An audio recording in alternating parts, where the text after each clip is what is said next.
What a funny movie. Well, thank you so much. And I saw it with 2 people in the screening room, which is not the best conditions to God, see a that's terrible. comedy in, right? Yeah.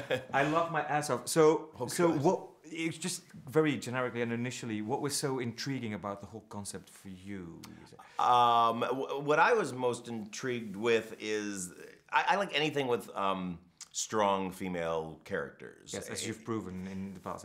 Thanks, yeah, and I wanted to keep that going because I love doing Bridesmaids, and I kind of love what it did, for helping to crack into the Hollywood boys club, and get more ladies in there, and so I really was trying to look for a strong film that could house some, very strong, funny women, and so when I first was sent the script, it just felt like the perfect progression from Bridesmaids. But is this officially now, in 2013, the first female buddy cop movie? I think so. There may have been a couple in the last 20 years, one that was called Feds, and another one from the 80s that I can't remember what it was, but I like to consider us, we're the first good one, I think. Exactly. Oh, now I'm overconfident, now we're going to bomb.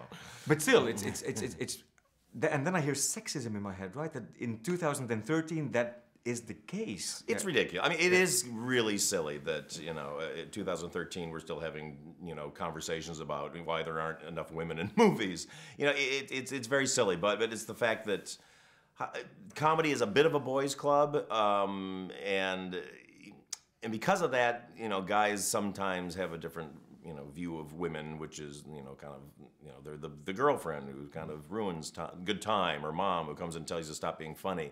And so it's, we have to kind of blast through that. And that's what was nice when Bridesmaids did well. It showed Hollywood, look, both sexes will show up to watch funny women in a movie. And so I'm hoping to really blast through that with this one. But does that mean that it was easier to get this made? Because Sandra just told me that it was still hard to It's always hard. It's hard to get any movie made, to be quite honest. But no, it was, fortunately, that helped out. If I had not had Bridesmaids, I think it would have been much, much harder to get this made. But it was still, it's still difficult to get anybody to let you make a movie.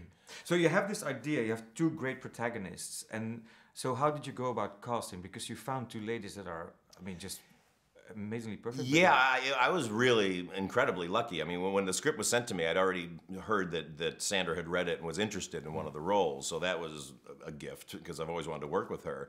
And then when I was reading it, Melissa and I had always wanted to figure out something else to do after Bridesmaids. And when I was you directed her to an Oscar nomination, so it worked out. It worked out okay. But yeah, so when I was reading it, I suddenly go like, this is like the role of a lifetime for Melissa, and so immediately called her manager, said, have her read this, and 12 hours later. He said she loves it, she wants in, she loves Sandy, and she wanted to work with me again. But is it as hilarious to work on it as it is to watch it? It is. It really is. I mean, they're 2 such funny women, and I like to do a lot of improv and sort of have them surprise me, and so they're constantly surprising me. And look, making a movie is always difficult, but this is the most fun you can have doing something difficult. Exactly. So tell me about the bar sequence, the crazy drunk night. So how did you go about creating all of that?